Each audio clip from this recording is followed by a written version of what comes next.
નમસ્કાર, હું છું કપિલ ગોસ્વામી, આપનો ઓય કપિલજી.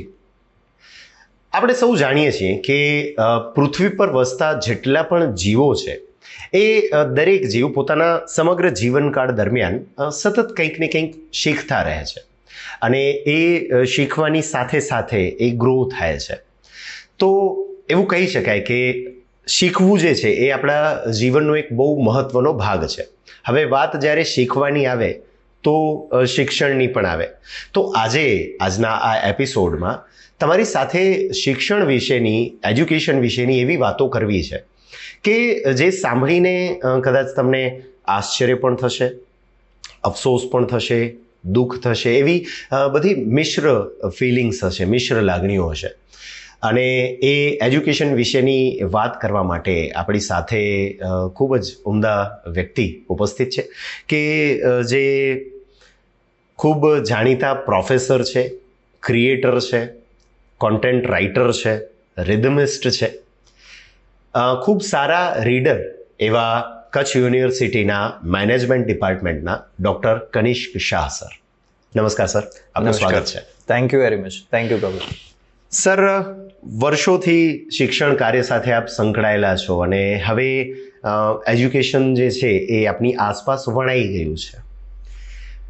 સા વિદ્યા યા વિમુક્તય, આ એક એવો વિચાર છે કે જેણે મને હંમેશાથી પ્રેરિત કર્યો છે અને આજે એનાથી જ મારે શરૂઆત કરવી છે કે જે બંધનમાંથી મુક્ત કરે એ વિદ્યા. પછી એ બંધન ગમે તેવા હોય, વિચારોના હોય, સામાજિક હોય, રૂઢિચુસ્તતા હોય, આવા બંધનમાંથી મુક્ત કરે એ વિદ્યા, એ શિક્ષણ.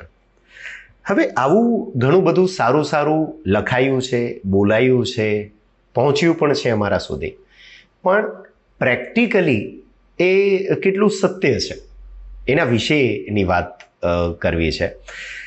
ભારત વિશ્વગુરુ કહેવાતું, સોને કી ચીડિયા કહેવાતું, એવું શું કામ? પહેલાં તો thank you very much for that introduction. અને હું પણ ખુશ છું કે એક આટલા ટેલેન્ટેડ વ્યક્તિ સાથે આજે આપણે આ વાત કરશું.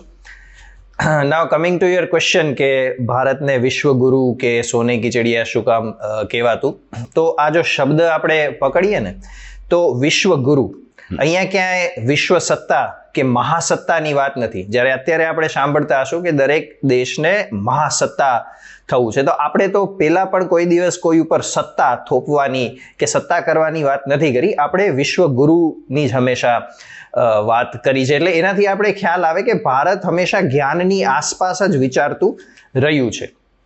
બીજું, ભારત જે શબ્દ છે એને પણ આપણે જો કદાચ સમજીએ ને, મને એમ છે કે આ કદાચ સ્કૂલની ટેક્સ્ટબુકમાં પણ ક્યાંક આવવું જોઈએ કે ભારત શબ્દ જે છે તો એને તમે જો સ્પ્લિટ કરો, સંધિ વિચ્છેદ કરો તો ભા અને રથ. હવે ભા જે શબ્દ જે છે એનો રૂટ વર્ડ છે એ લાઇટ સાથે એસોસિએટેડ છે. એટલે તમે જોશો કે ભાસ્કર, સૂર્યને આપણે ભાસ્કર કહીએ કે ભાનુ કહીએ, ઓરા હોય ને આપણે આભા કહીએ.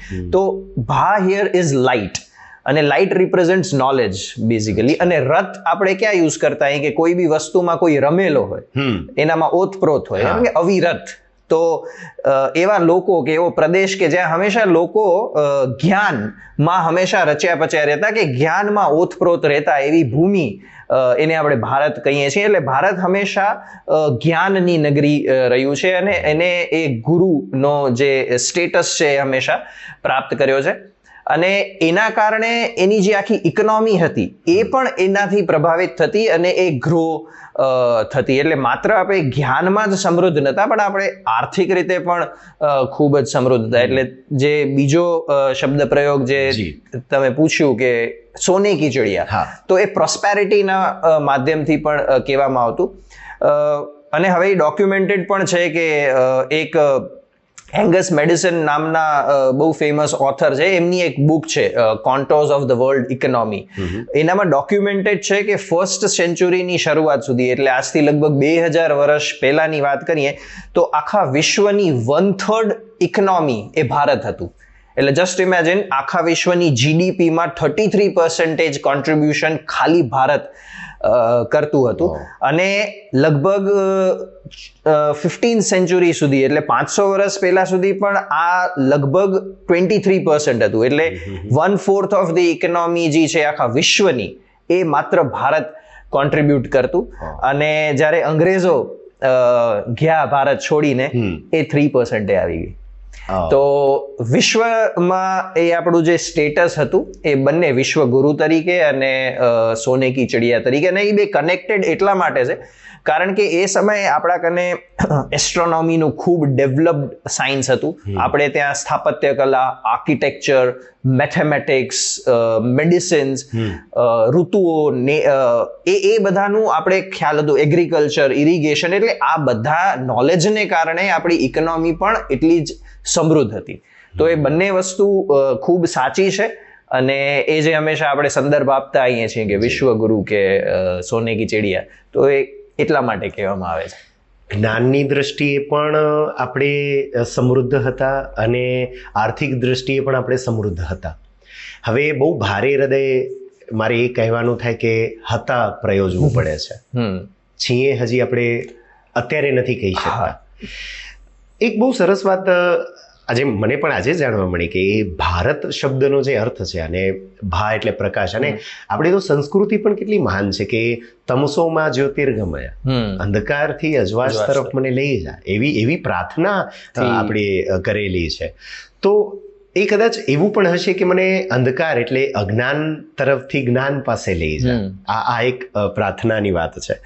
તો હવે એજ્યુકેશન ઉપર જ્યારે આજે વાત કરવી છે તો સૌથી પહેલો વિચાર આવે કે ગુરુકુળ જે સિસ્ટમ હતી એ સિસ્ટમમાં શું ખાસ હતું?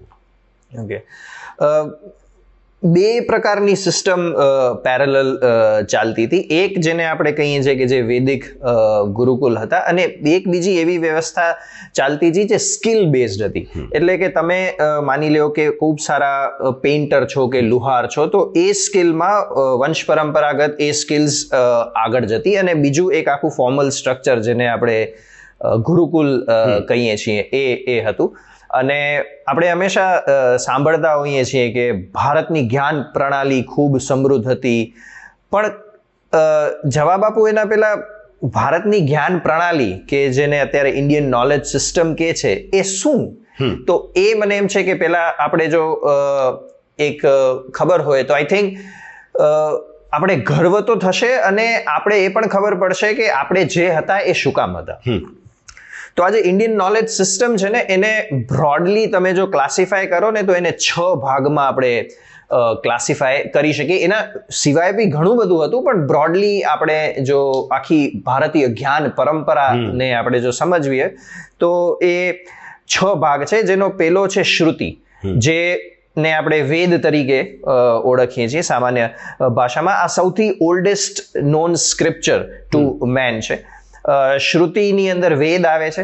વેદને તમે એમને વાંચીને સમજી નથી શકતા, એના માટે 6 વેદાંગ એ તમને જોઈએ. વેદાંગમાં બેઝિકલી ગ્રામરનું નોલેજ, ફોનેટિક્સનું નોલેજ, રિધમમાં કઈ રીતે બોલવું એનું નોલેજ, એસ્ટ્રોનોમીનું નોલેજ, આ બધું આવે એ વેદાંગ. અને વેદના દરેકના ઉપવેદ છે, અને ઉપવેદ પણ પોતામાં એટલા મોટા ગ્રંથો છે, જેમ કે આયુર્વેદ છે તો એક ઉપવેદ છે, ધનુર્વેદ છે જ્યાંથી આખું વોરફેર આવ્યું, તો એ પણ એક ઉપવેદ છે. એવી રીતે ગંધર્વ વેદ, એટલે સમસ્ત કળાઓ જે છે, 8 ફોર્મ્સ જેટલા છે, એનું મૂળ જે છે એ ગંધર્વ વેદ છે. અને અર્થશાસ્ત્ર, ઇકોનોમિક્સ જેને આપણે કહીએ, એ બધા એના ઉપવેદ છે. અને ઉપનિષદ જે the highest level of philosophy જ્યાં છે, તત્વજ્ઞાન છે, એ ફિલોસોફી પણ વેદનું જ એક ભાગ છે. વેદ બેઝિકલી 4 પાર્ટ્સમાં ડિવાઇડેડ હોય છે, અને એનો જે છેલ્લો પાર્ટ છે એને વેદાંત કહેવામાં આવે છે, વિચ ઇઝ બેઝિકલી ઉપનિષદ. તો આ તો ખાલી શ્રુતિ છે. બીજો ભાગ છે સ્મૃતિ. તો જે ઋષિઓને આજે શ્રુતિનું જ્ઞાન હતું, એને પોતાના જે અનુભવો હતા, પોતાનું જ્ઞાન જે લખ્યું, એ સ્મૃતિઓ કહેવાની. તો એવી ઘણી બધી સ્મૃતિ છે. ત્યારબાદ પુરાણો આવે છે. તો આપણે ખબર છે કે 18 પુરાણો છે, અને એ તમામ વેદવ્યાસ જીએ આપણે આપ્યા છે. ત્યારબાદ આવે છે જેને આપણે આગમ કહીએ છીએ. તો આપણે ભારતમાં મંદિરો તમે જોશો તો they are like nothing less than a miracle. તો અદ્ભુત સ્થાપત્ય કલા છે, અને આજે પણ એમ થાય કે આવું બનશે મોડર્ન નોલેજથી પણ. તો એ જે આખું આર્કિટેક્ચર જે છે એ આગમોમાંથી આવે છે, એટલે શિવ આગમ, શક્તિ આગમ, વિષ્ણુ આગમ. તો it is basically all about architecture, geometry, mathematics. એટલે એક અહીંયા વસ્તુ ક્લેરિફાય એ કરવાની કે જ્યારે ભારતીય જ્ઞાન પરંપરાની કે વેદની આપણે વાત કરીએ ને, તો એક કોમન એવું એક પરસેપ્શન હોય છે કે એમાં ધર્મની વાત છે કે કર્મકાંડની વાત છે, પણ એવું નથી. એ પણ છે, પણ એનામાં ફિઝિક્સ છે, એનામાં એસ્ટ્રોનોમી છે, એમાં જીઓમેટ્રી છે, એમાં આર્કિટેક્ચર છે, એમાં મેડિસિનલ સાયન્સ છે, આ બધું જ છે. એટલે ધર્મ અને કર્મકાંડ જે આપ કહો છો તો એ એનો એક ભાગ છે. એક્ઝેક્ટલી. પણ બધું એ જ નથી. બધું એ નથી. હા. અને એ જે રિચ્યુઅલ્સ છે એનામાં પણ સાયન્સ જોડાયેલો છે. જેમ કે તમે યજ્ઞ કરો છો તો દરેક યજ્ઞના ઓબ્જેક્ટિવ અલગ છે, અને એ યજ્ઞના ઓબ્જેક્ટિવને આધારે જે તમે જે યજ્ઞ કુંડ બનાવો છો એના ડાયમેન્શન્સ અને જ્યોમેટ્રી ફિક્સ છે. તો એ પણ કાઇન્ડ ઓફ ઇન્ટરલિંક્ડ છે. એટલે જનરલી એવું કહે ને કે સાયન્સ અને ધર્મ are always on other sides of each other. તો આપણે ત્યાં તો હંમેશા એ લોકો હેન્ડ ઇન હેન્ડ જ જતા હતા. આપણે શ્રુતિ, સ્મૃતિ, પુરાણ અને આગમ એ વાત કરી. અને પાંચમું જે સિદ્ધાંત એટલે પ્રિન્સિપલ્સ.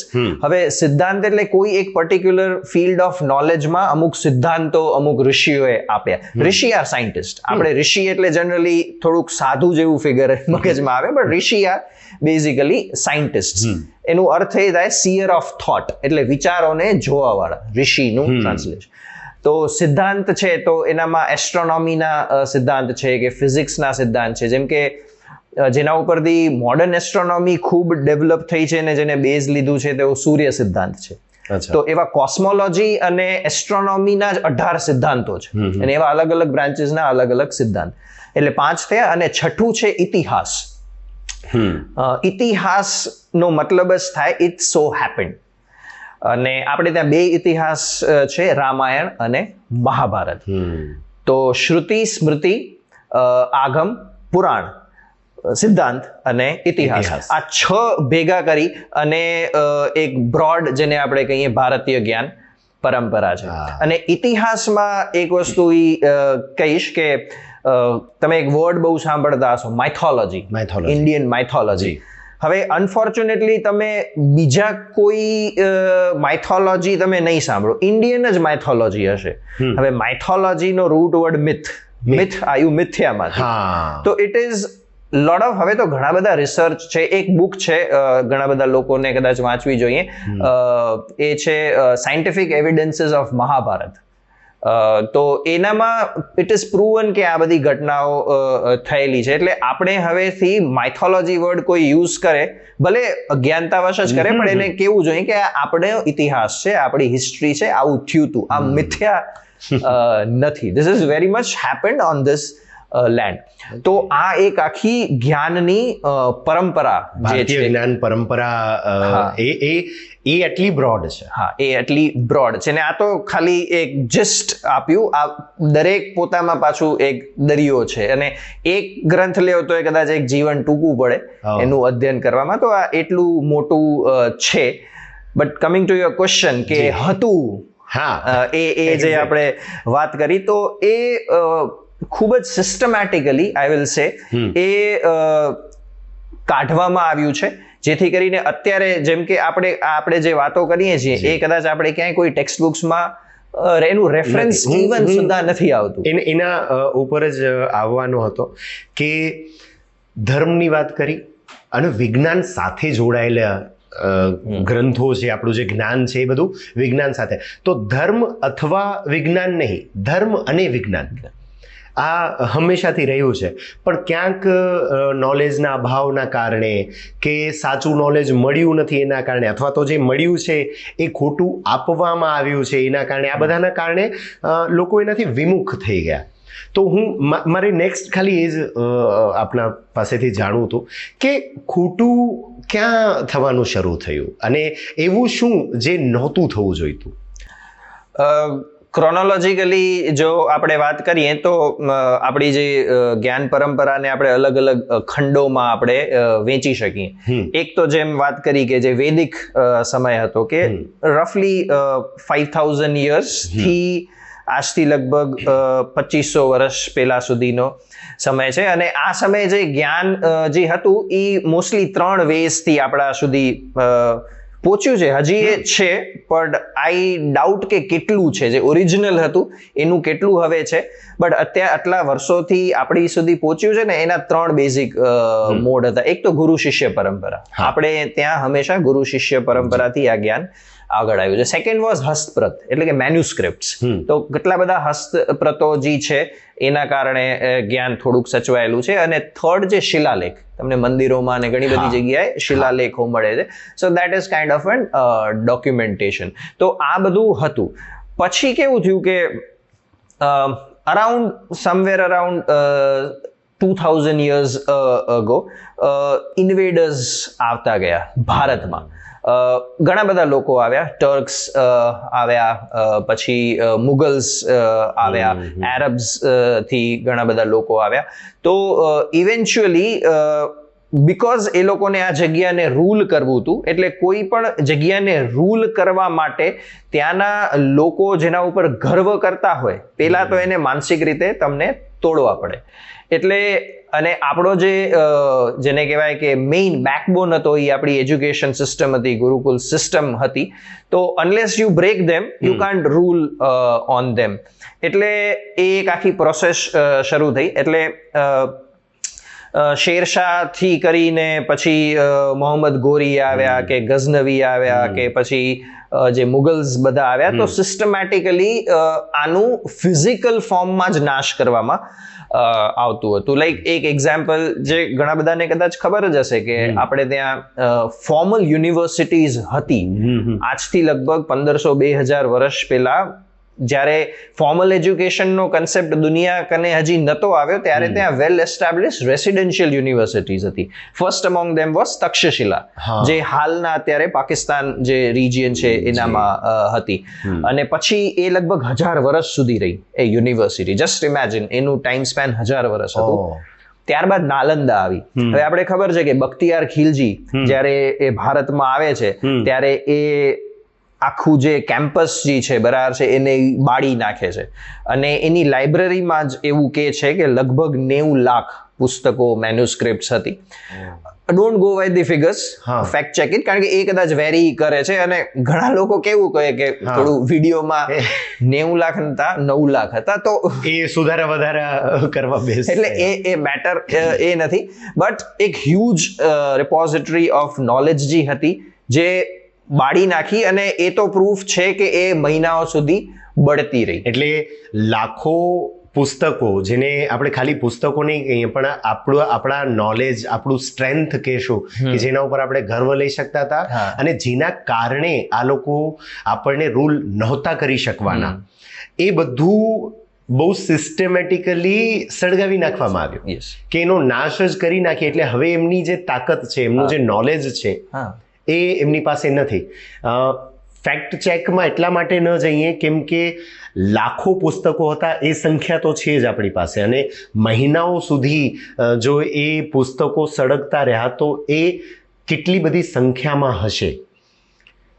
હવે આ જે ઘટના છે એ ઘટનાને તમે કેવી રીતે જુઓ છો કે એનાથી શું અસર થવાની શરૂ થઈ?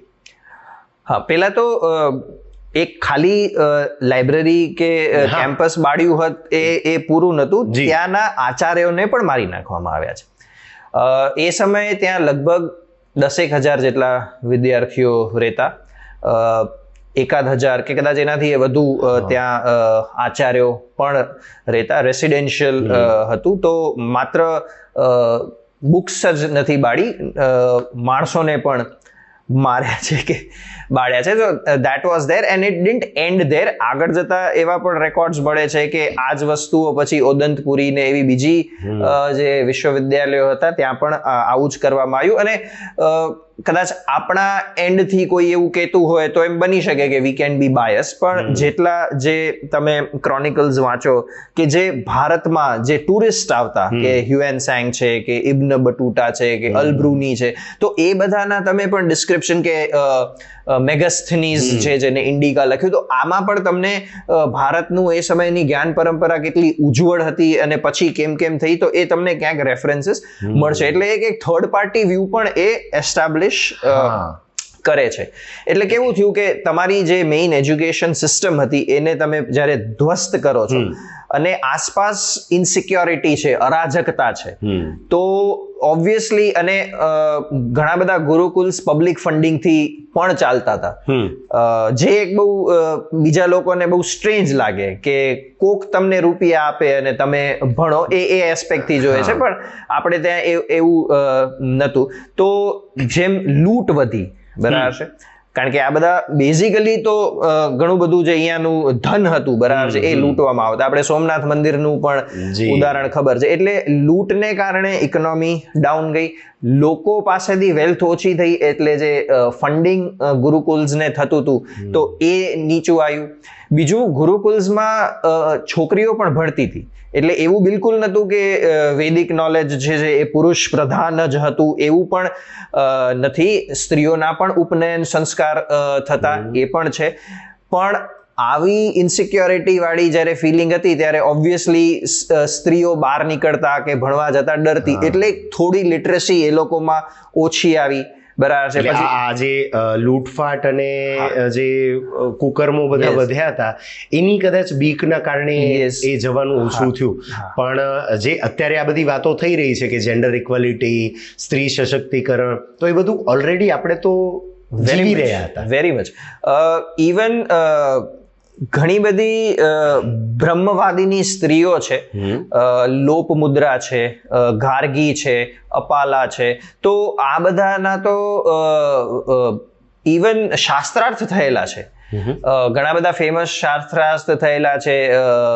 તો અને અમુક તો ઋગ્વેદમાં એ લોકોએ જે આપેલી ઋચાઓ છે તો એ બધી આજે ઋગ્વેદમાં છે.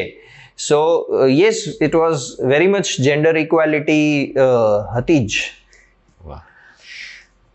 હવે મૂળ એ પાછું જે છે કે એજ્યુકેશનને ધ્વસ્ત કરવાનું એ લોકોએ ત્યાંથી ચાલુ કર્યું, કે જે સ્ટ્રેન્થ હતી એને નબળી પાડવાનું, પછી ડરાવી ધમકાવીને પણ આ વસ્તુઓ ઉપર કાબુ મેળવવાનું, પછી લૂંટફાટ કરીને અરાજકતા ફેલાવીને આ બધું હતું જે નબળું પાડવાનું ચાલુ કર્યું. જ્યારે આપણે સૌ જાણીએ છીએ કે મૂળ જે હોય એ આપણો પાયો હોય, આપણું ઘર હોય કે આપણું વ્યક્તિત્વ હોય, તો એ બધામાં શિક્ષણ બહુ મહત્વનું હોય. તો એ પાયો નબળો કરવાનું એમણે ચાલુ કરી નાખ્યું, પાયો ખવાવાનો ચાલુ થઈ ગયો.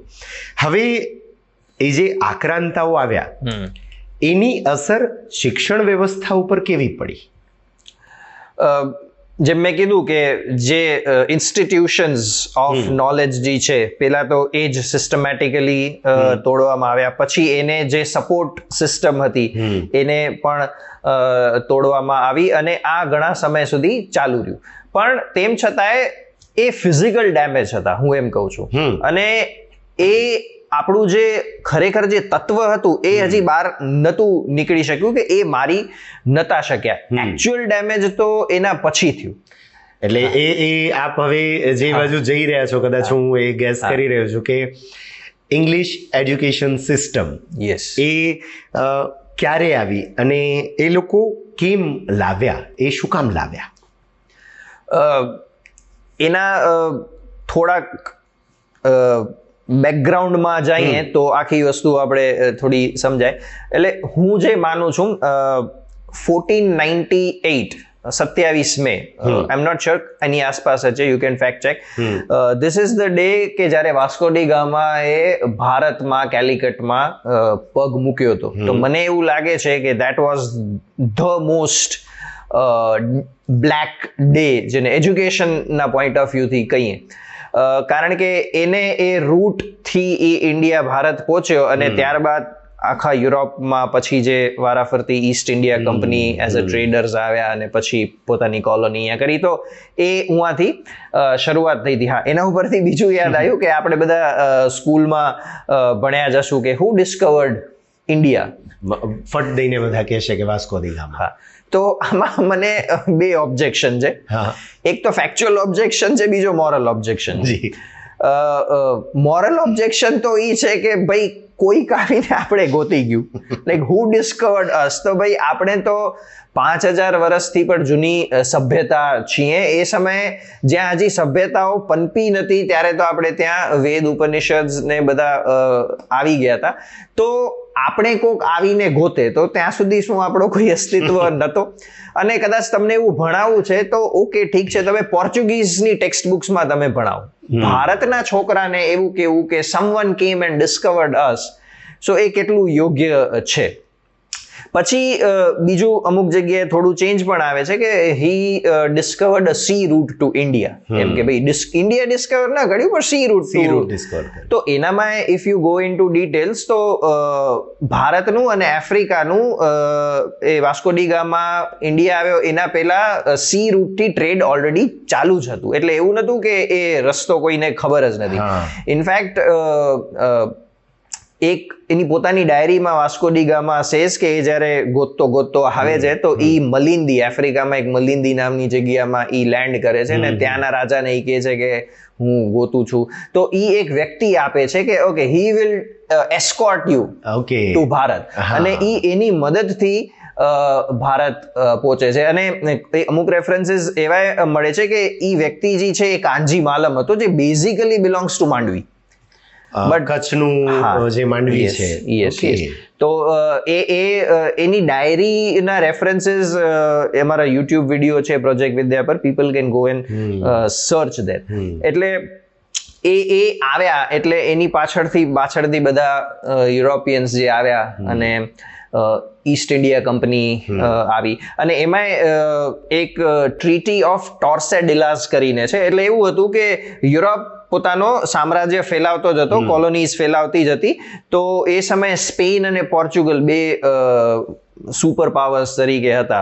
તો એ લોકો એકચ્યુઅલી જાય છે પોપ કને અને કહે છે કે અમને એક્સપેન્શન્સ કરવું છે. તો આ ટ્રીટીથી એનું વિભાજન કરવામાં આવે છે કે ઠીક છે, સ્પેન જે છે એ યુરોપનું જે ઈસ્ટર્ન સાઈડ છે કે અમેરિકા સાઈડ છે એના ઉપર તમે જાઓ, અને પોર્ચુગલ જે છે એ યુરોપની આ બાજુ એટલે ભારત સાઈડ તમે જાઓ. એટલે ઈ એજન્ડાથી પોર્ચુગીઝ ધીસ સાઈડ, અને એના પછી ઈસ્ટ ઇન્ડિયા કંપની આવી. આપણે બધાને ખબર છે કે એ વેપારી તરીકે આવ્યા.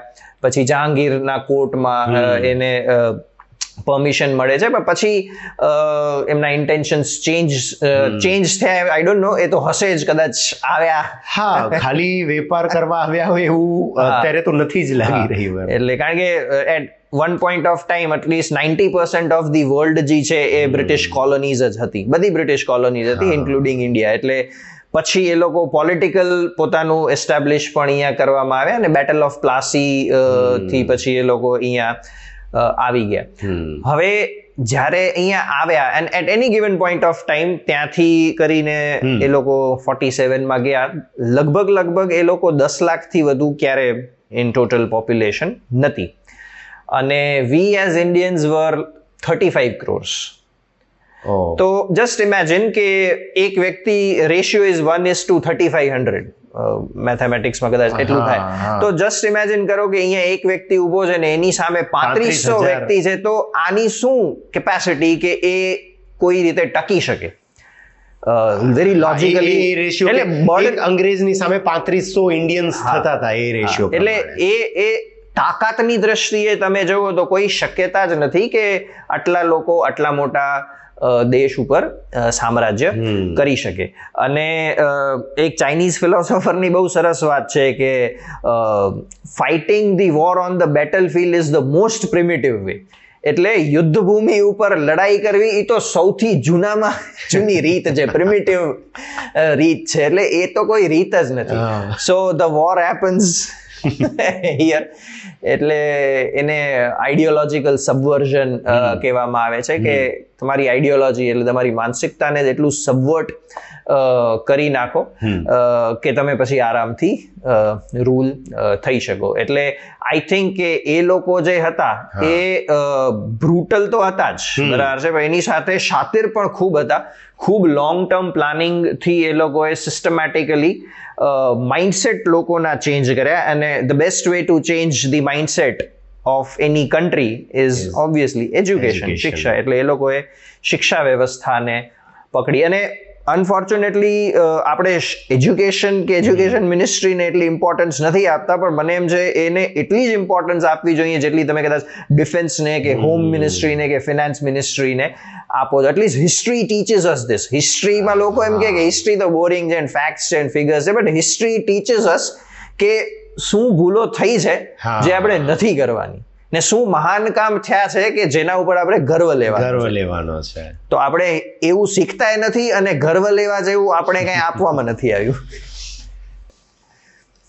ઇંગ્લિશ એડ્યુકેશન સિસ્ટમની વાત આવી એટલે મગજમાં એ લોકોએ યુદ્ધ રમવાનું શરૂ કરી દીધું કે આવી રીતે મનથી એમને હરાવવા પડશે, કેમ કે તાકાતથી હરાવવાથી તો આપણે રહ્યા. અને જે રીતે એ લોકોએ શરૂઆત કરી, આવ્યા, વેપારની વાત કરી, અને પછી જે એકચ્યુઅલ એમની રમત હતી એ એમણે શરૂ કરી.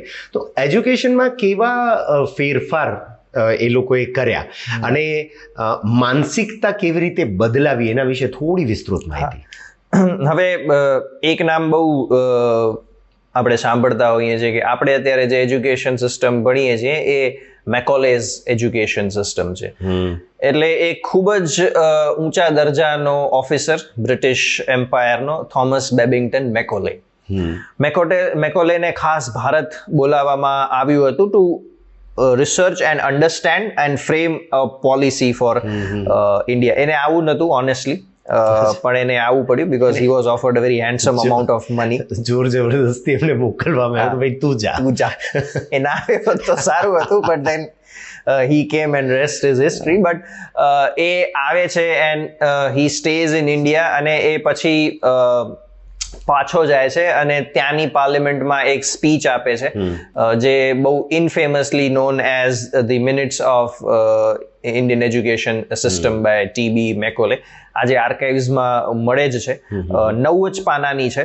પણ મારો અનુરોધ છે કે આ 9 પાના જે છે એ દરેકને વાંચવા જોઈએ. ઇંગ્લિશમાં ઓરિજિનલી છે, એના ટ્રાન્સલેશન્સ પર છે, વાંચવા જોઈએ.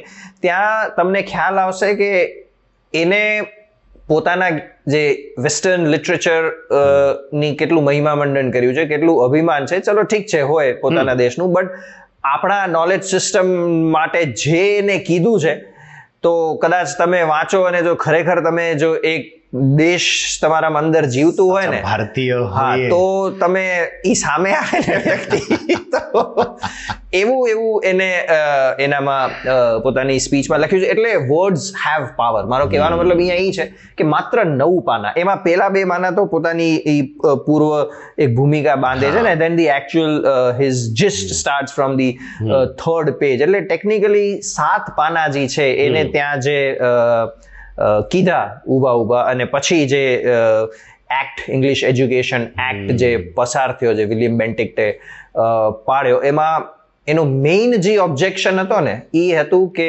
લોકલ વર્નેક્યુલર લેંગ્વેજીસમાં કોઈ ભણતર હોવું જ ન જોઈએ. એ સમયે સંસ્કૃત અને એરેબિકમાં ઘણા બધા ઇન્સ્ટિટ્યુશન્સ ચાલતા હતા. એટલે એને કીધું કે આ બધી યુઝલેસ, અનસાયન્ટિફિક, ઇલોજિકલ ભાષાઓ છે, એના લિટરેચરમાં કઈ બહુ છે નહીં.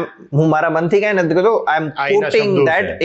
એને ટ્રાન્સલેટ કરીને કહું ને તો એને એમ કીધું કે હું ભારતમાં, મને એરેબિક કે સંસ્કૃત નથી આવડતી, પોતે કહે છે, પણ હું ત્યાંના લોકોને મળ્યો છું અને એના ઉપરથી મને જે એવું લાગ્યું છે કે તમામ જેટલું બી સાહિત્ય, લિટરેચર, નોલેજ, સંસ્કૃત અને એરેબિકને ભેગું કરો ને, એ અમારા ઇંગ્લિશ લિટરેચરની એક શેલ્ફ ઉપર પડેલી થોડીક બુક હોય ને, એ એના કરતાં વધી જાય.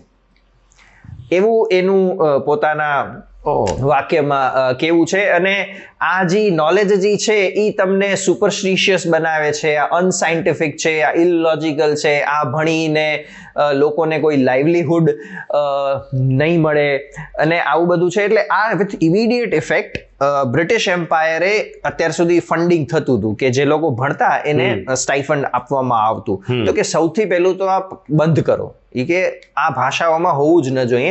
બધું જ આપણી જે રિફાઇન્ડ લેંગ્વેજ છે ઇંગ્લિશ, એનામાં હોવું જોઈએ. એટલે ઘણા લોકોને એવું છે કે ઇંગ્લિશ આવડે તો જ આપણે સક્સેસફુલ થઈએ. દો હું પોતે ઇંગ્લિશ મીડિયમમાં ભણ્યો છું, બટ ઠીક છે, આપણે એવું જ પીરસવામાં આવ્યું હતું કે આપણે ઇંગ્લિશ પ્રત્યે, વ્હાઇટ કલર પ્રત્યે ખૂબ એમ થાય કે ઓહ વાવ, તો પણ હવે એ ભ્રમો ભાંગે છે. ઇંગ્લિશના અગેન્સ્ટમાં આપણે બિલકુલ નથી. English as a language definitely it is necessary, ભાષાથી વાંધો જ નથી. હા, પણ એ તમારી શું કહેવાય, ઇન્ટેલેક્ચ્યુઅલી તમને હજી બંધાયેલા છો કે કોલોનિયલ માઇન્ડસેટથી અમે બહાર નથી આવ્યા એ છે. એટલે કોઈને કોઈ ભાષા સારી આવડતી હોય તો એ બરાબર છે, પણ ઇંગ્લિશ આવડતી હોય એટલે તમે મોહી પડો ને ગુજરાતી આવડતી હોય તો ઠીક છે. તો એ ક્યાંક સો ઇંગ્લિશ જ હોવું જોઈએ. તો ઇનિશિયલી લેંગ્વેજ જે છે એ સૌથી પહેલા એનો જે અટેક હતો એ વર્નેક્યુલર લેંગ્વેજીસ ઉપર હતો. અને એ પ્રૂવન છે ને, જેમ આપણે શરૂઆતમાં વાત કરી કે પેલા એંગસ મેડિસનની બુક છે, એમાં તો આપણે 1/3 ઓફ ધી ઇકોનોમી આપણે ગવર્ન કરતા હતા અને આપણી ભાષામાં કરતા હતા. બરાબર છે. તો એવો કોઈ કનેક્શન નથી. બરાબર છે. So that is also there. એટલે સૌથી પહેલા તો આવું કર્યું. અને ઇંગ્લિશ એજ્યુકેશન એક્ટ આવ્યા અને પોતાની જે સ્કૂલ્સ જે છે એ બધી આવી. અને પછી જે એકચ્યુઅલ થયું કે કન્ટેન્ટ શું ભણાવવું. તો એક મેં કીધું કે કોઈને યુદ્ધમાં હરાવવું એના કરતા ક્લાસરૂમમાં હતાશ કરી દેવું એ વધુ આસાન છે. તો એના 4 સ્ટેપ્સ છે એકચ્યુઅલી. અને એનું થોડું બેકગ્રાઉન્ડ આપું ને તો સોવિયત યુનિયન, રશિયાની એક સિક્રેટ એજન્સી એટલે કેજીબી. કેજીબી નો એક એજન્ટ છે યુરી સમથિંગ, એનું પ્રોનાઉન્સિએશન અઘરું છે, પણ એ જ્યારે રશિયાથી ડિફેક્ટ કરી અને યુએસ જાય છે ને ત્યારે એ કહે છે કે 4 સ્ટેપ્સમાં આઈડિયોલોજીકલ સબવર્ઝન થાય છે અને એકચ્યુઅલી એ સ્ટેપ્સ ભારતમાં ફોલો થયા છે. એમાં ફર્સ્ટ સ્ટેપ જ છે ડિમોરલાઇઝેશન. એટલે તમે એનો મોરલ તોડી નાખો, એનો સેલ્ફ એસ્ટીમ ભાંગી નાખો. એ જે વસ્તુ ઉપર ગર્વ કરતો હોય એ તમામ જે છે એને તમે નાશ કરો. એટલે તમે એને ડિમોરલાઇઝ કરી નાખો. અને એનું બેસ્ટ એક્ઝામ્પલ છે આર્યન ઇન્વેઝન થિયરી. આ એક એવું કલ્પનાવાળું એક ફેક્ટ છે જે આપણે ભણાવવામાં આવ્યું છે. કારણ કે જ્યારે એ લોકો આવ્યા તે રિયલાઇઝ કે આ તો બહુ રિચ ઇકોનોમી છે, આ બધું જ્ઞાન એ લોકો પાસે છે, તો હવે એને નિગેટ કેમ કરવું. તો એમ કીધું કે આ તમારું જ્ઞાન નથી, આ તો વ્હાઇટ લોકો રેસ આવી ફ્રોમ ધી હિમાલયન સાઇડ, જેને આર્યન્સ કહેવામાં આવે છે, એ અહીંયા આવ્યા અને એ લોકોએ આ જ્ઞાનની રચના કરી. તમે તો અનસિવિલાઇઝડ હતા, તમને સિવિલાઇઝડ કરવામાં આવ્યા છે, એટલે તમારું કાંઈ નથી આ જ્ઞાન. એટલે આવી રીતનું એક ઊભું કરવામાં આવ્યું. જોકે અત્યારે તમે વાંચશો તો લગભગ બધા રિસર્ચર્સે કીધું છે કે આ તો એક ખયાલી પુલાવ જેવું હતું. Nothing of that sort ever. પણ આ બધું બહુ મોડું ખબર પડી છે. Thanks to internet, thanks to this kind of podcast જે બધા થાય છે, કે હવે ઘણું બધું બારે આવે છે. એકચ્યુઅલી જે વિદ્યા ફ્રી હોવી જોઈએ, બરાબર છે, અત્યારે ડેમોક્રેટાઇઝેશન ઓફ ઇન્ફોર્મેશન એકચ્યુઅલી થાય છે. કારણ કે અત્યાર સુધી તો જે માહિતી જવી જોઈએ એ અમુક લોકો જ નક્કી કરતા હતા કે આ જવી જોઈએ. અચ્છા, જેમ કે અત્યારે આપ વાત કરી રહ્યા છો કે લોકોને સમજાવવામાં આવ્યું કે આર્યન્સ આવ્યા, એ આ બધું લઈને આવ્યા, તમારું કંઈ નથી. એટલે ત્યાંથી જ આપણને એમ થાય કે હે આપણું નથી. એ ત્યાંથી તમે નબળા પડતા જાઓ, પોતાની જાતને નીચે ઉતારતા જાઓ. પછી તમને યુદ્ધ ભણાવવામાં આવે સ્કૂલમાં, તો એવા યુદ્ધ ભણાવવામાં આવે કે જે તમે હાર્યા છો. એવા ઘણા બધા યુદ્ધ છે કે જેનામાં આપણે જીત્યા છીએ. આપણે બેટલ ઓફ પ્લાસી કે બેટલ ઓફ બક્સર છે એ ભણાવવામાં આવે છે, પણ સુહેલદેવની એક લડાઈ થઈ હતી અને બેટલ ઓફ બરેચ કે છે, એ ક્યાંય ભણાવવામાં નથી આવતી. એવી રીતે લચિત બરફુકાન, આસામના એક મોટા જનરલ, અત્યારે એમનો એક મોટો પ્રતિમા બનવાનો છે. તો લચિત બરફુકાને મુઘલોની જે હાલત કરી હતી ને બ્રહ્મપુત્રમાં એ લોકો ડૂબાડ્યા હતા, તો નો વન નોઝ. આસામમાં ખબર હશે, આપણે તો ખબર જ નથી. ઇવન ગુજરાતમાં જેમ લક્ષ્મીબાઈ, રાણી લક્ષ્મીબાઈજી છે સૌના આદર્શ છે, એવી રીતે નાયિકા દેવી, આઈ થિંક એક ગુજરાતી ફિલ્મ પણ આવી હતી. તો મોહમ્મદ ગોરી જ્યારે આક્રમણ કરતો આવે છે, તો હી રિયલાઇઝિસ કે આ જે કિંગડમ છે ત્યારે રાજા ગુજરી જાય છે અને મૂલદેવ, આઈ થિંક એમનો સનજી છે, માઇનોર હોય છે, એટલે 18 વર્ષનો નથી થયો હતો. એટલે as an trustee Nayika Devi એમની માં શાસન કરતી હોય છે, તો દે થોટ કે this would be an easy target, આને આપણે અટેક કરી લઈએ. એટલે એ લગભગ અત્યારના Mount Abu, if I am not wrong, એ રિજિયનમાં, અને આ ગોરી એમને એક સંદેશો મોકલાવે છે કે તમારું જેટલું ધન છે અને જે સ્ત્રીઓ છે તમારા કિંગડમની, એ અમને બધી સોંપી દો તો અમે કોઈ કતલેઆમ નહીં કરીએ. અચ્છા, they didn't knew that આ વોરફેરમાં પણ એટલી કુશલ હતા નાયિકા દેવી. એન્ડ ધેન એ માની લે છે, એક પ્લાન બનાવે છે કે હા ઠીક છે અમે સરેન્ડર કરી દેશું, કોઈ વાંધો નથી. But that was a plan, that was a trick. અને પછી બાય ધ ટાઈમ ગોરી રિયલાઇઝિસ કે આ ટ્રીક હતી, એ બધી સાઈડથી ઘેરાઈ ગયો હોય છે, અને એની સેનાની જે હાલત આ લોકો કરે છે, એ માંડ બચીને ભાગે છે. અને એવો ભાગે છે કે પછી લગભગ એ આ તરફ લગભગ આવતા 12 વર્ષ સુધી એને ગુજરાત તરફ નજર ઉપાડીને નથી જોયું. આ બધું આપણી પેઢીઓ સુધી એટલા માટે પહોંચવું જોઈએ કે સ્ત્રીઓને બાપડી બિચારી ગણીએ છીએ ને એવું આપણને માનવા આપણામાં ઠસાવવામાં આવ્યું છે. પણ આ તો નાયિકા દેવી અને લક્ષ્મીબાઈ એવા 1-2 ઉદાહરણ છે, એવા તો કંઈ કેટલા ઉદાહરણો હશે. અને ખરેખર ગર્વ થવો જોઈએ આપણે કે એક સ્ત્રી કે જેને આ જવાબદારી સોંપવામાં આવી, અને એ અને એ આક્રાંતા, એટલે એ તો બહુ પહેલા હતા, ક્રૂર હતા, પરાકાષ્ઠા, ક્રૂરતાની પરાકાષ્ઠા. એને હરાવી ભગાડવો અને એવી રીતે ભગાડવો કે પછીના આવનારા 10-12 વર્ષ સુધી એ વિચારે પણ નહીં કે આ બાજુ જઈએ. હા, તો આ એક જે વાત થઈ કે આ બધું ભણાવવામાં નથી આવ્યું. ન ભણાવવા પાછળના કારણો આ જે એજ છે, સ્કૂલ અને ટીનેજ અને કોલેજની એજ, એ ખૂબ ટેન્ડર એજ છે, ખૂબ ફર્ટાઇલ ગ્રાઉન્ડ છે. એટલે જે ચાણક્યનો વિધાન છે ને કે શિક્ષક કભી સામાન્ય નહીં હોતા, તો એ એટલા માટે છે કારણ કે એના સામે જે લોકો બેઠા છે એ એટલી ફળદ્રુપ, એટલી ફર્ટાઇલ માઇન્ડ છે કે એને તમે જે ડિરેક્શનમાં લઈ જાઓ એ લઈ જઈ શકે. એટલે જો એ નાનપણથી જ એક સેલ્ફ કોન્ફિડન્સ, એક સેલ્ફ એસ્ટીમ, એક ગર્વની ભાવનાથી ભરેલો હોય તો યુ ઇમેજિન કે શું કરી શકે. અને નાનપણથી જ તમને એમ કહેવામાં આવે કે યુ આર લૂઝર્સ, તમારા કને તો તમે અનસિવિલાઇઝડ હતા, જ્ઞાન તો બધું ત્યાંથી અવતરિત થયું છે, બરાબર છે, તો તમે હંમેશા એના તરફ અટ્રેક્ટ થશો અને ઇવેન્ચ્યુઅલી તમે મેન્ટલી હારી જશો. એટલે that was the basic ideology. તો ઇંગ્લિશ એજ્યુકેશન સિસ્ટમની આ આખી જે એની આઈડિયોલોજી હતી કે આવી રીતે તમારી પાસે કંઈ નથી, તમારું કંઈ નથી, અને તમે પોતે કંઈ નથી હવે, એમ એવી રીતે સાવ નીચા દેખાડી દેવામાં આવ્યા અને એ માની લેવામાં આવ્યું. એનાથી આપણે મેન્ટલી તૂટ્યા. જેમ કે અકબર ધ ગ્રેટ, આપણે હંમેશા એની પાછળ એક આવું અકબર ધ ગ્રેટ, તો આપણે કદાચ હિસ્ટ્રી વાંચવી જોઈએ કે એ કેટલો ગ્રેટ હતો, એને કેટલું નરસંહાર કર્યું હતું, કેટલી ક્રૂરતા અપનાવી હતી, અને પછી આ ધ ગ્રેટનો ટાઇટલ કદાચ આપણે કેટલી હવે મારે જાણવું છે, લોકો સુધી પહોંચાડો, એનું ઉદાહરણ કંઈક બહુ સારું છે. હવે એમાં એક રેફરન્સ એવું મળે છે કે જે જનોઈ પહેરે, જી, તો તમે કાં ધર્મનો અંગીકાર કરી લ્યો અને કાં તમારું સર કલમ કરી દેવામાં આવશે. તો એક રેફરન્સ એવું મળે છે કે આમ જનોઈનું ઢગલો કરવામાં આવે અને એ ઢગલાનો વજન લગભગ 300 kg થાય એટલા હિન્દુઓનું કતલેઆમ થયું હતું. અગેન ફેક્ટ નંબર્સ સાથે નહીં જતા, બરાબર છે, કારણ કે એ તો it may very, but this is what is on. આ જ વિચાર કેટલો ક્રૂર છે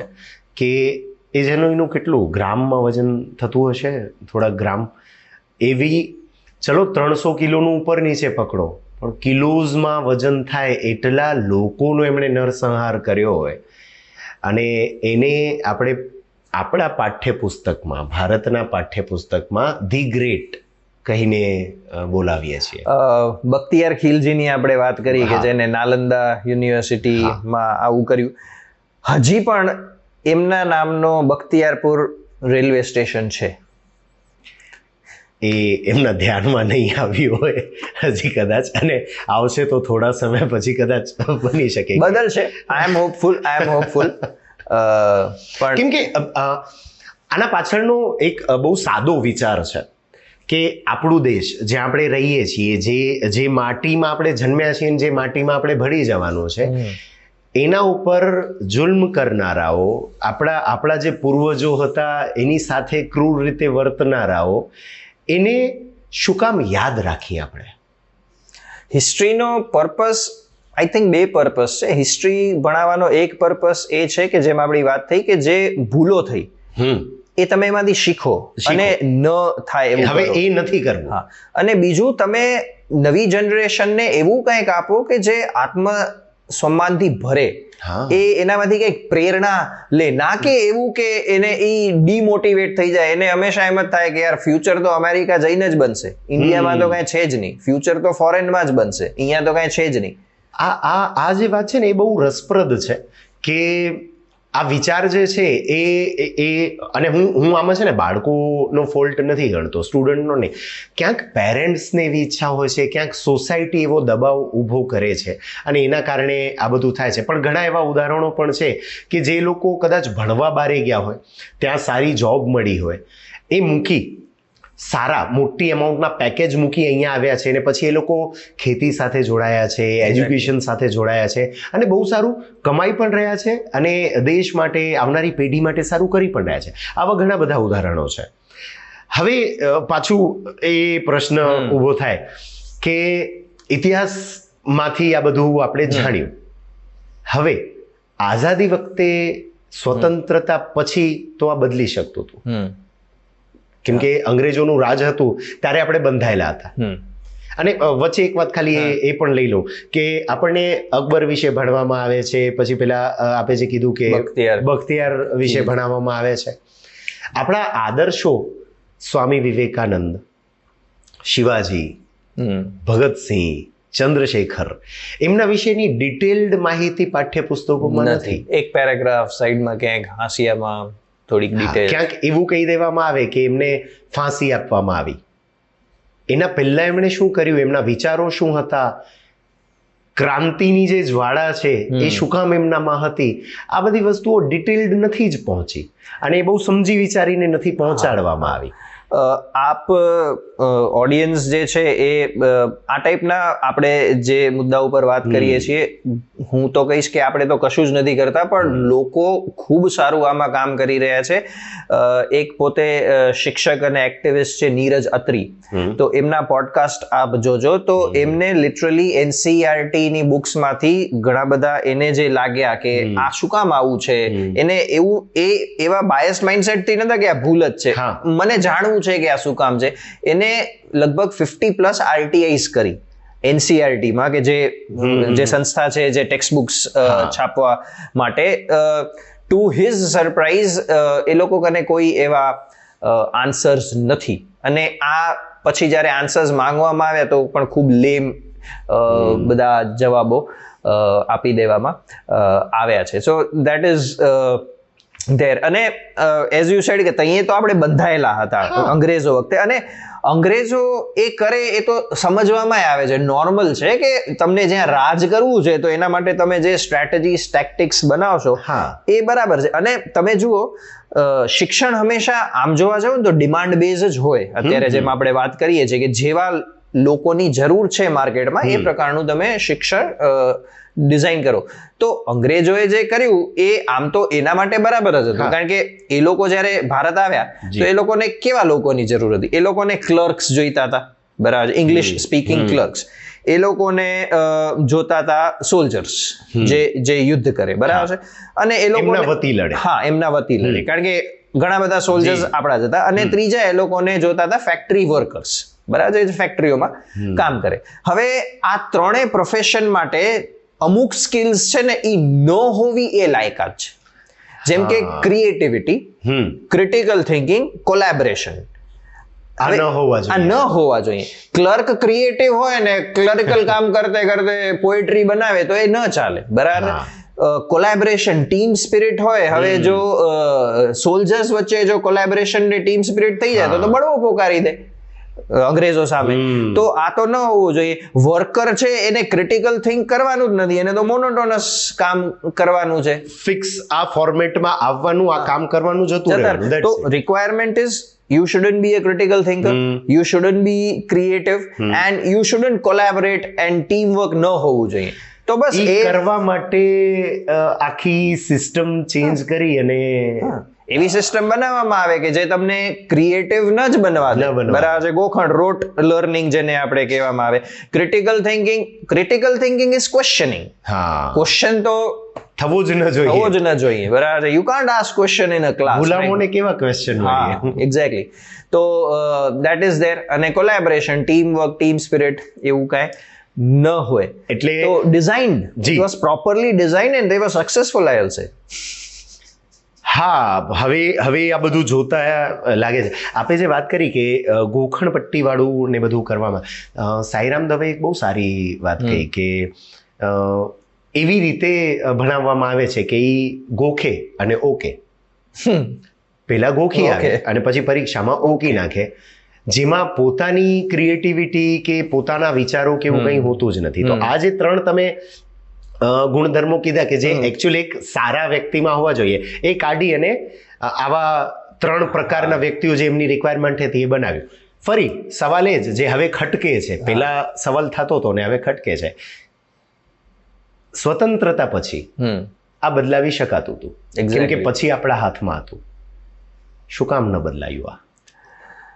હવે કોઈ વસ્તુ તમારા માટે જ્યારે આદર્શ થઈ જાય ને, તો ઈ સાઈડથી આવતી જ વસ્તુ તમને સાચી લાગે, તમારું તમને કાંઈ ગમે જ નહીં.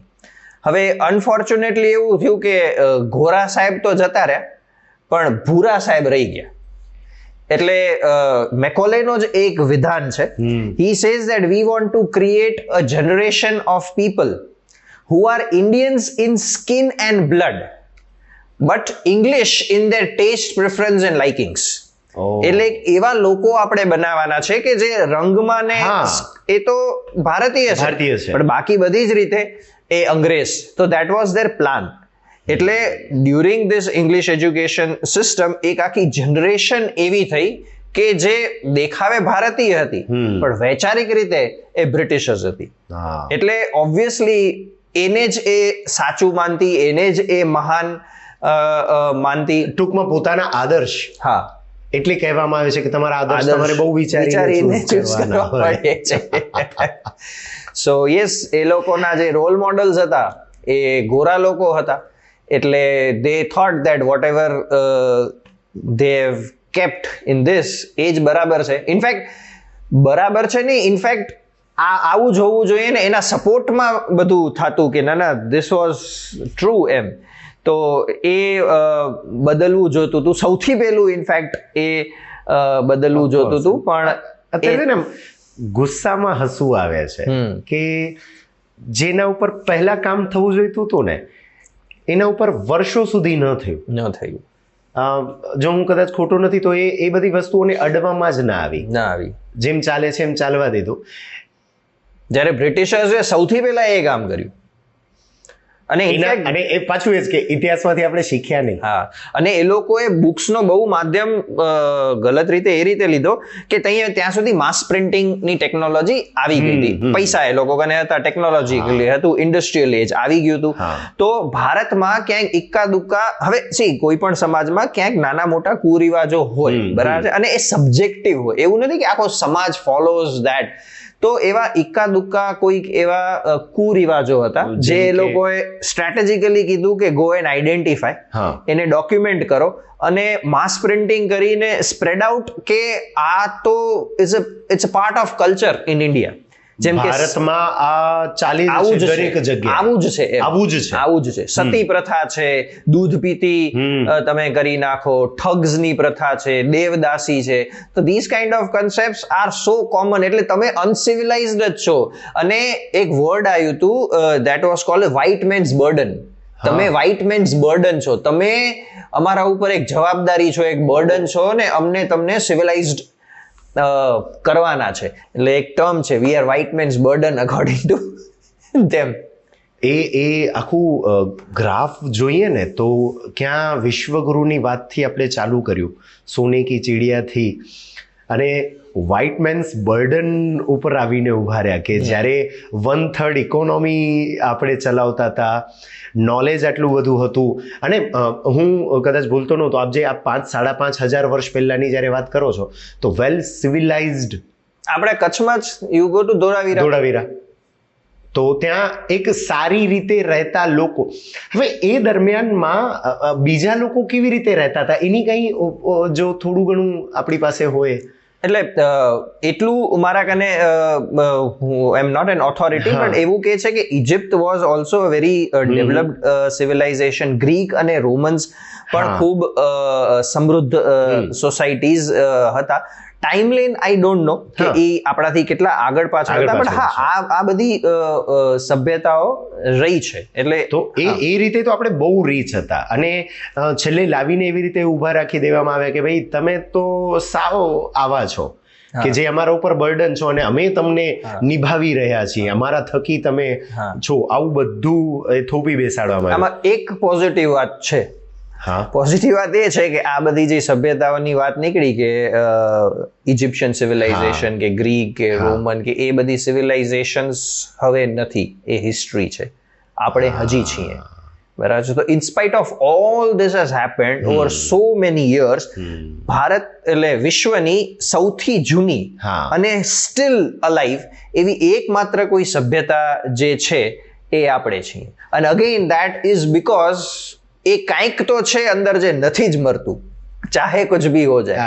એટલે પેલું એક સરસ લાઈન છે, જો કે એના જે પોએટ છે એનાથી તો વિચારભેદ હોઈ શકે, પણ જે એમની લાઈન છે ઇકબાલની કે यूनान रोम मिस्र सब मिट गए जहां से लेकिन अब तक बाकी है नामो निशा हमारा, कुछ तो बात रही होगी हमें कि मिटती नहीं हस्ती हमारी, दुश्मन रहा है दौरे जमाना हमारा, सारे जहां से अच्छा हिंदुस्तान हमारा. એટલે રોમ, મિશ્ર, આ બધી સભ્યતાઓ હતી એક સમાનામાં, પણ બધી વિલુપ્ત થઈ ગઈ છે. We are still standing strong.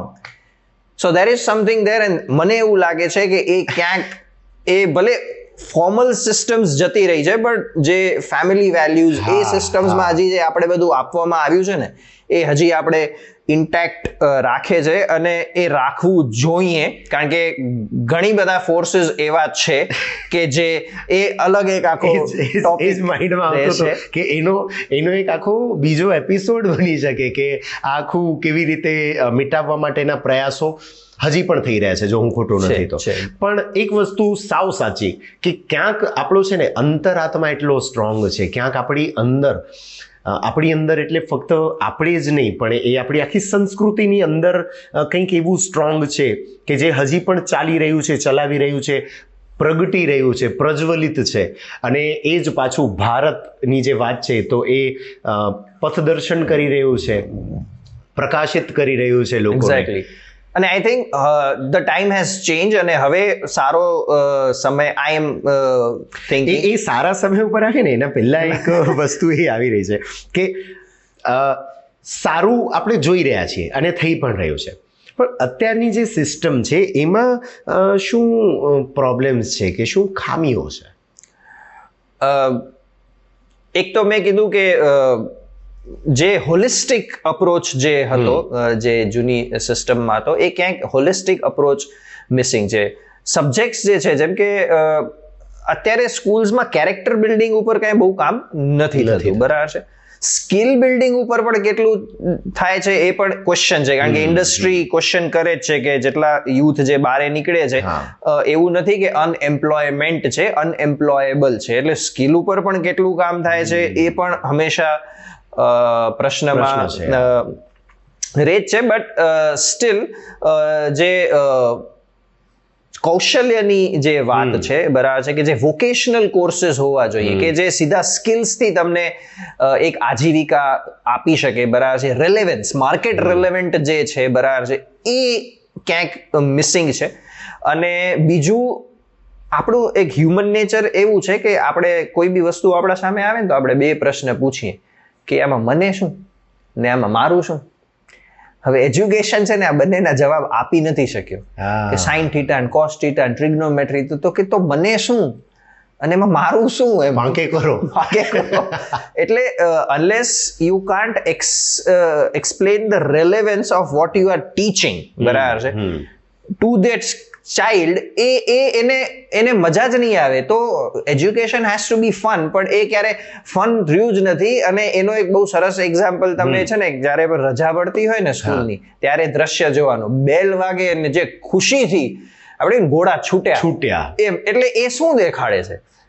એ લોકોને ત્યાં એટલી મજા નથી આવી જેટલી ત્યાંથી નીકળવામાં આવી રહી છે. તો એ એક સિમ્પટમ એક આપણે સમજવું જોઈએ. That's N alarm. બટ જો કે આના ઉપર ઘણા બધા લોકોએ ઘણા વર્ષોથી કે ભાઈ એજ્યુકેશન સિસ્ટમમાં આ પ્રોબ્લેમ છે, આ પ્રોબ્લેમ છે, બટ આઈ થિંક સોલ્યુશન ની વાત કરીએ, ભલે એક સ્ટેપ કરીએ, ખિસકોલીએ જે સેતુ બંધમાં કર્યું હતું એટલું કરીએ, તો આઈ થિંક તો આપણી એનર્જી થોડી એ તરફ જાય. બાકી યસ, પ્રોબ્લેમ્સ છે, એ વસ્તુ આપણે ડિનાય ન કરી શકીએ. I being in the education system can see જે રીતે એક્ઝામિનેશન્સ પેટર્ન છે એ પણ ઘણું રિવેમ્પ કરવાની જરૂર છે. બટ 2020થી જે નવી શિક્ષણ નીતિ આવી છે, જે ન્યૂ એજ્યુકેશન પોલિસી છે, that is very ideal, that is very hopeful, I will say. Again the question એ જ રહેશે કે ગ્રાઉન્ડ લેવલે કેટલી સારી રીતે એક્ઝિક્યુટ થશે, દેટ વિલ ડિસાઇડ કે 2030માં કે 2040 જે એનો ટાઈમ લાઈન છે કે બાય 2040 એ 100% એનો જે પ્રારૂપ છે એમાં ઇમ્પ્લિમેન્ટ થઈ જશે.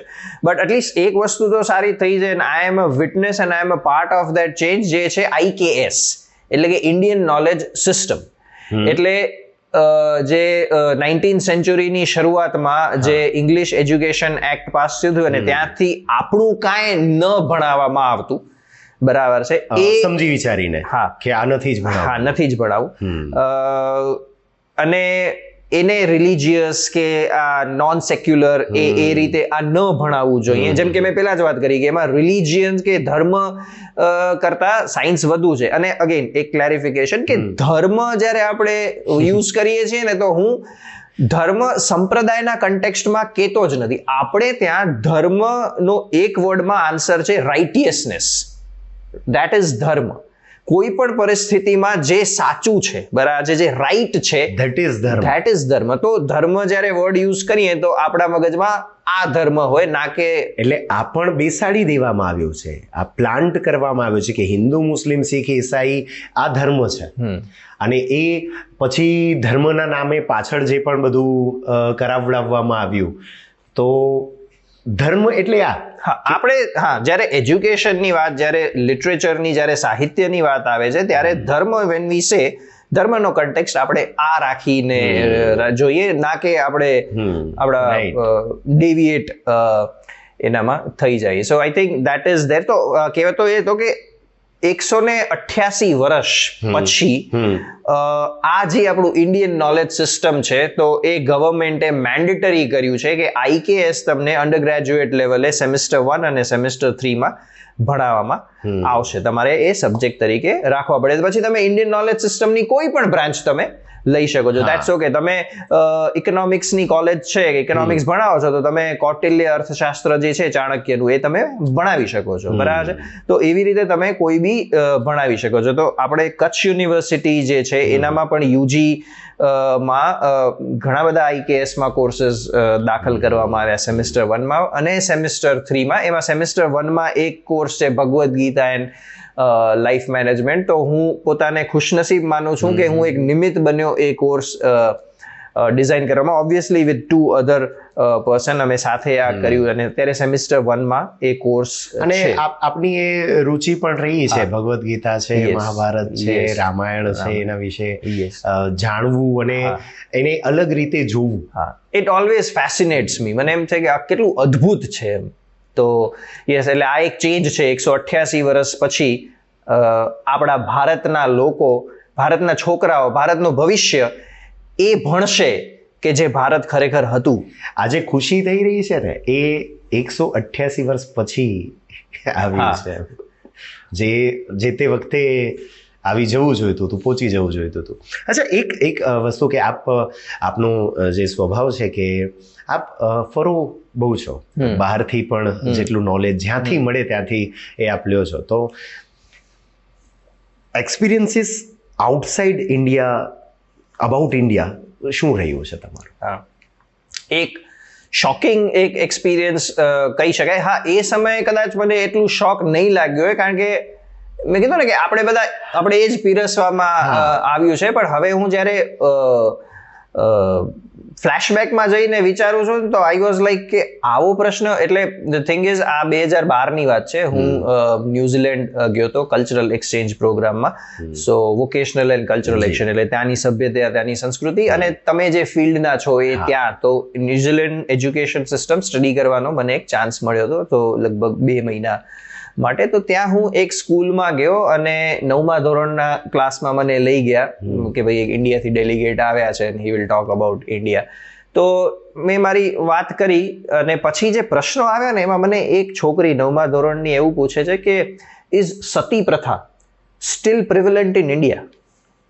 2012માં સતી 9મા ધોરણની એક વિદ્યાર્થીની તમને આ પૂછે છે. હા, એટલે એને સતી પ્રથા, હવે ભારતમાં કેટલું બધું બીજું છે, બરાબર છે, પણ એને સતી પ્રથા, હવે I don't blame that girl, but obviously ત્યાંની ટેક્સ્ટ બુક્સ કે ત્યાંનો જે માહોલ છે કે એનામાં ભારતને અમુક રીતે જ પોર્ટ્રે કરવામાં આવે છે. બીજું એક ભારતનું જે નામ આવે તો ભારતમાં, જો કે થિંગ્સ આર ચેન્જિંગ, હવે તો થિંગ્સ હેવ ચેન્જ, બટ હું બેક ધેન ની વાત કરું છું. તો કે કાસ્ટિસ્ટ સોસાયટી એ તો હજી પણ બહુ બદલ્યું નથી બહારના પર્સપેક્ટિવથી જો તો કે we are a very castist society. પણ ક્યારેક એના ઉપર પણ આપણે ચર્ચા કરશું. પણ એવું નહોતું, એમાં પણ ઇંગ્લિશ લોકોનો એક બહુ મોટો રોલ છે જેનું હજી આપણે એના કોન્સિક્વન્સીસ આપણે ભોગવી રહ્યા છીએ. But that's different thing. But આ એક મને અનુભવ એવો રહ્યો કે સતી પ્રથા. અને બીજું યુએસમાં આઈ વોઝ ધેર, તો ત્યાં તો ઘણા બધા લોકોની ઇન્ડિયાની એક જે છબી છે એ પેલી પિક્ચર હતી સ્લમડોગ મિલિયનેર. હા, એ સ્લમડોગ મિલિયનેરે બહુ દાટ વાળ્યું છે.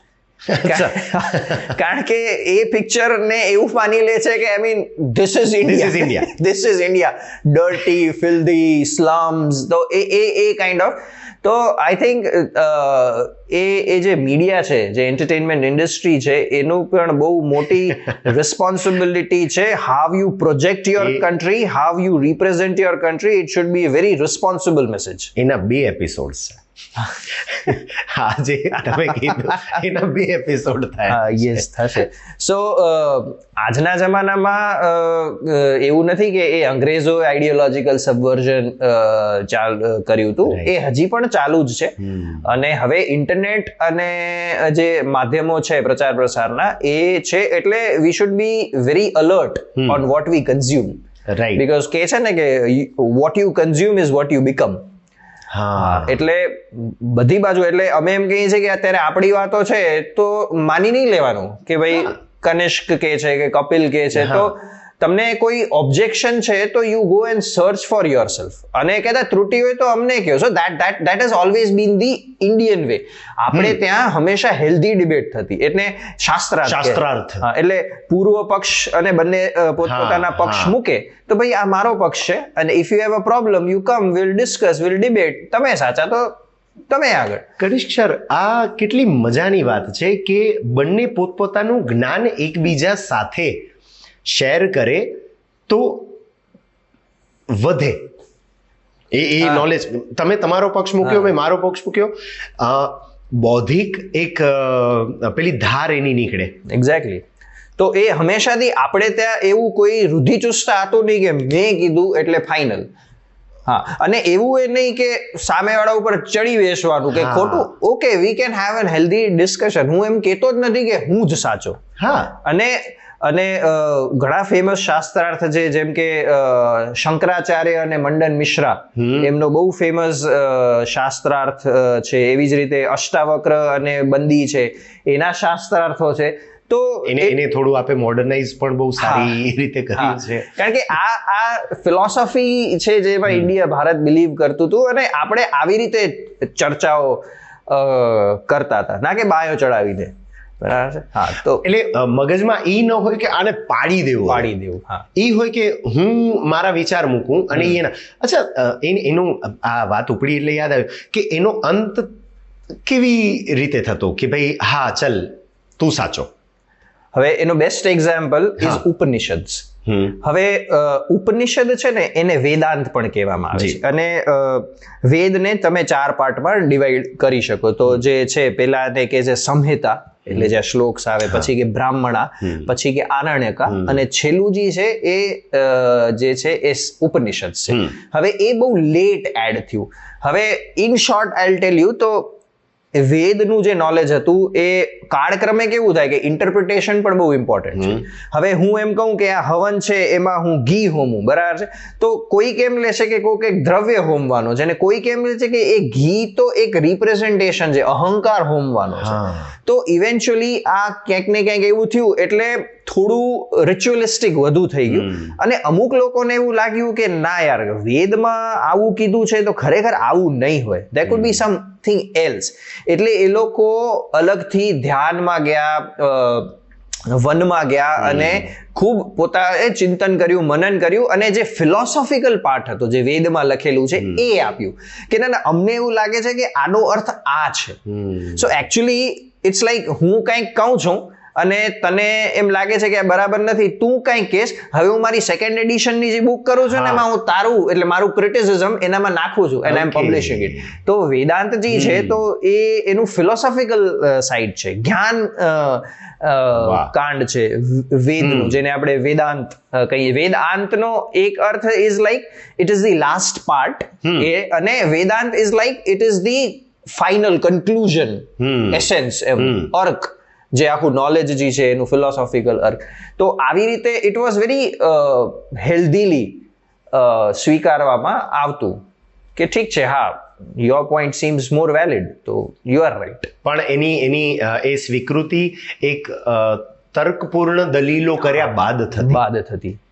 હા, તે કીધું ને માની લીધું એવું નહીં. હું આમ કહું છું, તું આમ કે છે, એ મુદ્દાઓ અને પછી કે હા તારી વાત સાચી. અને મને આઈ થિંક અમીશ ત્રિપાઠીનું જ આ સેન્ટેન્સ છે, if I am not wrong, પણ એને એક જગ્યાએ કીધું હતું કે હવે જે ડિબેટ થાય છે ને, that produces more heat than light. એને ખરેખર કન્વર્ટ કરવી જોઈએ, તો ઉર્જાના ઘણા બધા પ્રશ્નો. એટલે ડિબેટ ગરમી વધુ ઉત્પન્ન કરે છે, લાઇટ હિયર ઇઝ નોલેજ ઓછી ઉત્પન્ન કરે છે. I really remember that line, અને એ ખરેખર એ સાચું. અને શરૂઆત લાઇટથી કરી, હવે અંત લાઇટથી જ કરવા માંગીશું, અને બંને રીતે એના વે લાઇટ એન્ડ લાઇટ, હળવાશથી એ લેવું છે કે બાળકો જે છે, આપણે વાત કરી કે આ ઇન્ડિયન જે ભણતર છે હવે આવી રહ્યું છે, તો એ એક એજથી ઇન્ટ્રોડ્યુસ થઈ રહ્યું છે. તો ક્યાંક એવું નથી લાગતું કે એ બાળપણથી આવ્યું છે? કેમ કે જે દેશો બહુ આગળ છે ને, આગળ એ અર્થમાં કહું છું કે ઇકોનોમિકલી ઓર નોલેજની રીતે ઓર ટેકનોલોજીની રીતે અત્યારે જે આગળ છે, એ લોકો એક બહુ સિમ્પલ રૂલ અપનાવે છે, જે આપ જાણતા જ હશો, ઘણા લોકો જાણતા હશે, કે પિક ધેમ યંગ, ટીચ ધેમ હાર્ડ. પણ ક્યાંક હજી આપણે બાળકોને બહુ ઓવર પેમ્પરિંગ કે ના આ ઉંમરમાં ક્યાં એની પાસે આ કરાવવું, આવું બધું, અને આ એજ્યુકેશનને લગતું જ છે. અને એ બાળકમાં જો રોપા છે, આ રોપા જેવું છે, આમાં તમે જે નાખશો એ ઉગી નીકળશે. તો એ અત્યારથી થવું જોઈએ કે નહીં? અને હા, એટલે યસ, થવું જોઈએ, બટ એ એજ ને ધ્યાનમાં રાખીને અકોર્ડિંગલી થવું જોઈએ. જેમ કે આઈ સે કે ગુજરાત પાઠ્યપુસ્તકે પણ આઈ થિંક 6ઠા અને 7મા ધોરણમાં ભગવદ્ ગીતાને introduce as a text book કરેલી છે. હા, એને થોડાક સ્ટોરી ફોર્મમાં, થોડાક લાઇટ ફોર્મમાં એ કરવું જોઈએ. હા, કરવાની મેથડ સાચી હોવી જોઈએ. એટલે બહુ પ્રેમથી રોપાને તમે વાવો, ના કે આમ કરીને એને નાખી દો. અને કેવું છે કે જો હું હંમેશા માનું છું education has to be fun. If education fun હશે ને તો ન છોકરાને એવું લાગશે કે ઓહો કેવડું બધું કરવું પડે છે, અને મા બાપની જે ચિંતા છે એ પણ દૂર થશે. કારણ કે મા બાપ બેઝિકલી છોકરાને બહુ સ્ટ્રેસમાં કે દુઃખી નથી જોઈ શકતા. એમના ઇન્ટેન્શન સારા જ હોય છે, પણ બિચારા એટલા બર્ડન્ડ હોય છે, એટલે તો એને હળવી રીતે જો આપી શકાય તો yes it is definitely it should start early. અને એ એજ એકચ્યુઅલી મોસ્ટ જ્યારે તમે ગ્રાસ્પ કરી શકો એ એજ છે. હું કદાચ ભૂલતો ન હોઉં તો એ વિવેકાનંદજીનું જ એક આ વાક્ય છે કે healthy thought in a weak body is a national crime. હવે અહીંયા પાછું એ જ આવે કે એ બાળકને શારીરિક અને માનસિક તંદુરસ્ત રાખવું એ જેટલી પેરેન્ટ્સની જવાબદારી છે એટલી ટીચરની છે. કેમ કે આ બે પાત્રો એવા હોય છે એ બાળકના ગ્રોથમાં કે જે શરૂઆતથી એની સાથે જોડાયેલા, અને પછી ધીમે ધીમે કેવું થાય છે કે એ બંનેથી અલગ થતું જાય છે, વિખૂટું થતું જાય છે જેમ સમજતું જાય છે. છેલ્લે હવે આપણે આને જ્યારે અંત તરફ લઈ જઈ રહ્યા છીએ ત્યારે આપના તરફથી પેરેન્ટ્સ, હું એટલા માટે પેરેન્ટ્સ ઉપર વધુ ભાર આપે કેમ કે શિક્ષકો પોતાની ફરજ નિભાવી જ રહ્યા છે, અને ક્યાંક જો એ કદાચ એ ચૂકી રહ્યા હશે ને તો એના પાછળ હું માનીશ કે સિસ્ટમ જવાબદાર હશે.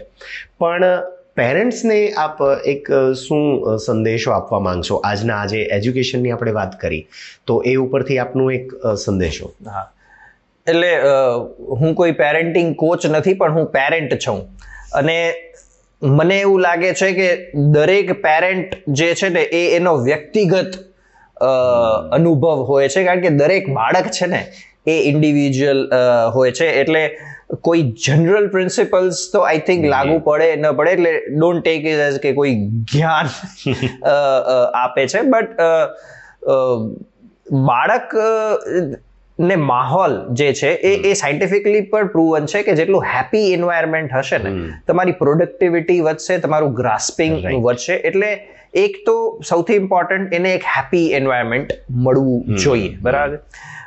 Second, self esteem. એકચ્યુઅલી અમે એક રિસર્ચ કરેલું છે મેં અને મારા કલીગે કે એક્ટિવ એન્ગેજમેન્ટ અને લર્નિંગ લઈ આવવા માટે સંસ્થાઓએ શું કરવું જોઈએ, કયા કયા ફેક્ટર્સ ઉપર ભાર મૂકવો જોઈએ. ને એમાં એક ફેક્ટર જે બહાર નીકળ્યો છે ને એ કોઈ ટ્રેનિંગ કે કોઈ આવર્સ ઓફ લર્નિંગ કે એવું નથી, એ જે self esteem.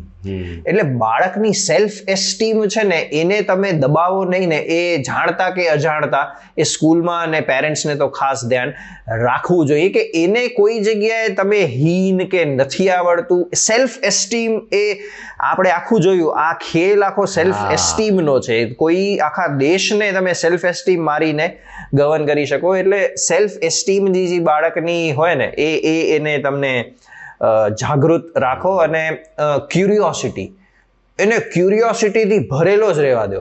We are Born curious, અને પછી જે થાય છે વી ઓલ નો કે હા જો ચોથી ક્યુરિયસ ન હોવા જોઈએ. English creativity, critical thinking, collaboration, curiosity. Questions you can't control country જે પ્રશ્નો પૂછે જેના લોકો, એટલે આપણે પ્રશ્નો એટલે ક્યુરિયોસિટીને કટ કરવામાં આવે. એટલે બાળકો ક્યુરિયોસિટીથી ભરેલા હોય છે, તમને પ્રશ્નો પૂછશે, કંટાળશો પણ એને પ્રશ્નોના જવાબ આપો. ન ખબર હોય તો ઊંધા જતા ના આપો, ગોતીને આપો, અને રાહ જોવડાવતા પણ શીખવાડો. એક્ઝેક્ટલી. હા, તમારે એવું ન હોવું જોઈએ કે મારા મમ્મી પપ્પાને બધું જ આવડે છે, પણ એને ક્વેશ્ચનનો સંતોષ તમને પણ જે આવડે છે એ બહુ સારું આવડે છે એટલું તો. હા, એટલે એઝ એન અલર્ટ પેરેન્ટ આપણે પણ જે સાચી માહિતી છે એ કન્ઝ્યુમ કરીએ, અને જેથી કરીને આપણા બાળકોને થાય. અને આપણો જે કલ્ચરની જે વાતો છે, સ્ટોરીઝ છે, રામાયણની છે, મહાભારતની છે, પંચતંત્ર ની છે, તેનાલી રામનની છે, કેટલી બધી છે. તો એ એક સ્ટોરી કલ્ચર પર જો ડેવલપ થાય તો એનાથી ક્રિએટિવિટી, કલ્પનાશીલતા, ઇમેજિનેશન્સ, એ તમારું કામ એને ખાલી એક સપોર્ટિંગ એન્વાયરમેન્ટ આપવાનું છે, બાકી તો એ કરી લેશે. કારણ કે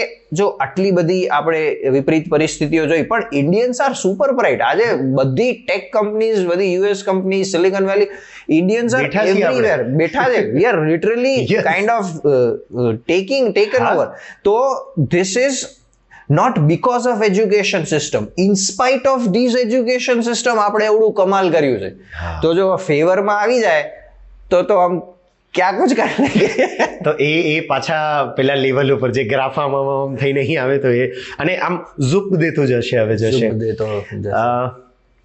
છેલ્લે બસ એટલી વાત આપના સુધી પહોંચાડવાની કે આજે એજ્યુકેશન શિક્ષણ વિશે આપણે જે પણ વાતો કરી, જે નવું જાણવા મળ્યું, એ ફક્ત આપણા પૂરતું સીમિત ન રાખી અને વધુ લોકો સુધી એટલા માટે પહોંચાડીએ કેમ કે આ વાત ફક્ત આપણા બાળક પૂરતી, આપણા પરિવાર પૂરતી મર્યાદિત ન રહે અને એ આખા સમાજ સુધી, આખા દેશ સુધી જાય. કારણ કે એક બહુ સારું સૂત્ર જે આપણા સૌએ સાંભળ્યું છે પણ એને હવે આગળ લઈ જવાની જરૂર છે કે પઢેગા ઇન્ડિયા તભી તો બઢેગા ઇન્ડિયા. તો એ ભારતે પોતાની જે એજ્યુકેશન સિસ્ટમ છે એના માટે હવે કામ થઈ રહ્યું છે. પણ આપણે આપણા બાળક પૂરતું પણ જો વિચારતા હોઈએ ને તો શિક્ષણ એને એવું મળવું જોઈએ કે જે ગાંધીજીના વિચારો સાથે ભગતસિંહની દેશદાજ પોતાની અંદર રાખે, જે ચાણક્યના બુદ્ધિ ચાતુર્યની સાથે શિવાજી જેવું જોશ રાખે.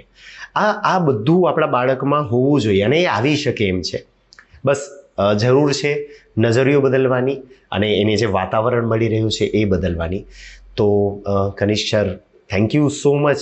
It was a pleasure talking. આટલી સરસ મજાની આટલી અદ્ભુત વાતો આપની સાથે થઈ છે જે હવે અહીંના એન્વાયરમેન્ટમાં પણ રહેશે અને આ પોડકાસ્ટ થ્રુ લોકો સુધી પહોંચશે અને આપને આ ગમ્યું, આપને કેવું લાગ્યું, ગમ્યું પૂરતા જ સીમિત ન રહીએ. જો કદાચ કંઈ સુધારવા જેવું લાગે તો એ પણ અમને કહેજો અને આપની કમેન્ટ્સ અમને ઘણું બધું માર્ગદર્શન પૂરું પાડશે. તો આપ કમેન્ટ પણ જરૂર કરશો, લોકો સુધી પણ જરૂર પહોંચાડજો અને નેક્સ્ટ 2-3 વિષય તો આપણને અહીંયા બેસીને મળી જ ગયા છે, એ તો આવશે જ. એ સિવાય આપણે કદાચ કોઈ લાગતા હોય કે શેના વિશે હજી વાત કરી શકાય એ પણ અમને જણાવજો. So thank you so much. Thank you.